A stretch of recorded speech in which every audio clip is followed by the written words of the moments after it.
me, but I'm not the love child of Barry Manilow and Barbara Streisand. That's why he's playing a Barry Manilow song. But I can't be their love child because I'm almost their age. I'm also a teacher. I'm a retired New York City school teacher. That's great. I taught in the toughest school in South Jamaica, Queens. I taught second grade, and my school was tough. And the way you know it's tough is you walk in the building and you see the school colors, black and blue, and dried blood red. But, you know, when we were younger, I don't know if anyone here is as old as me, but when we were young, we used to carve our sweetheart's name in the desk. These kids carve their sweetheart's name in their sweetheart. Really tough. And when we were young, we read the Dick and Jane books. Maybe Suzanne remembers those. The Dick and Jane books were like run, spot, run, see, spot, run. This is how I had to teach these kids how to read. Run, spot, run. Dick's got a gun. Spot is a pit bull. Run, teacher, run. And those were the 12th graders. But we had a mayor in New York that said everything that goes on in the classroom is a teachable moment.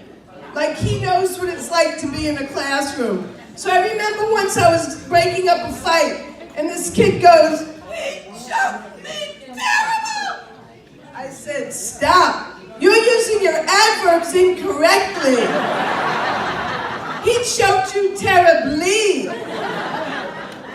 And in my school, they never gave the teachers money for supplies. I don't know how it is here, but we're raising money for pencils today, aren't we? Yeah. Let's hear it for all you coming out. So anyway, I had to go home when I was teaching measurement and bring in my bathroom scale, my Weight Watcher scale, and my cocaine scale. I'm only kidding. I wouldn't embarrass Janet that way. I never went to Weight Watchers. But they have a great tray on top of the scale. You can put a banana split on top of there. And true story, I taught second grade, but the second grade girls next to my classroom had a gang. I'm not making that up. And their initiation was to take the milk containers off of my girls' lunch trays. So I named them the half pints. And the leader of the gang was the Dairy Queen. Later on, years later on Facebook, I see she has a boyfriend with a problem, Mr. Softy. Some famous people went to my school. I'm proud of that. One is the newscaster, Carol. She was on Fox 5 News for years and years.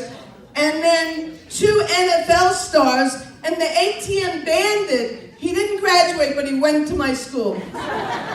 True story. And then when I taught 5th grade, this boy, Stephen Jefferson, was melting crayons on the radiator. Years later, I figured that's how he got to be a crack cocaine amphetamine dealer. But someone said, "Why would you use his real name?"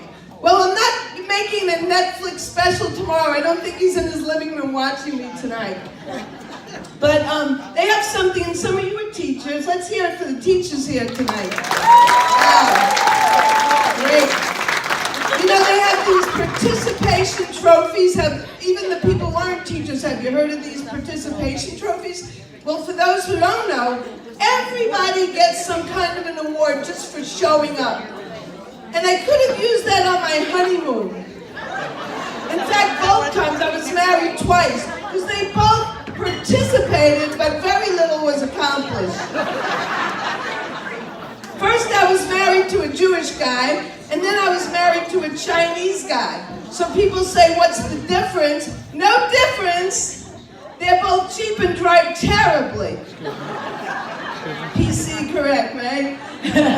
Well, anyway, I went to Woodstock 50 years ago, and I'm proud to say, thank you. They had another concert in California that was like Woodstock 50 years ago. 50 years later. It was called Coachella Desert Trip.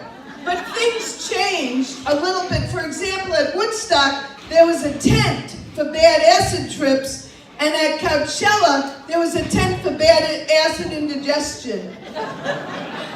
And Mick Jagger was singing Satisfaction, but then at Coachella he goes like this.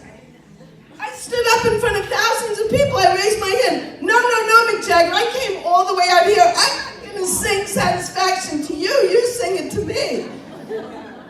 And there was a VW bus. This is famous for those of you who are my age, if you remember. There was a slogan, it said, in the VW bus, if this van is a rockin', don't come a knockin'. Well, in Coachella, it was, don't come a fussin' till I've had my Robitussin. So things are changing. Now there's going to be a Woodstock in New York, and it reminds me of the movie when Arlo Guthrie said, the freeway's closed, man, and people would get out of their cars and walk through the mud to the Woodstock concert.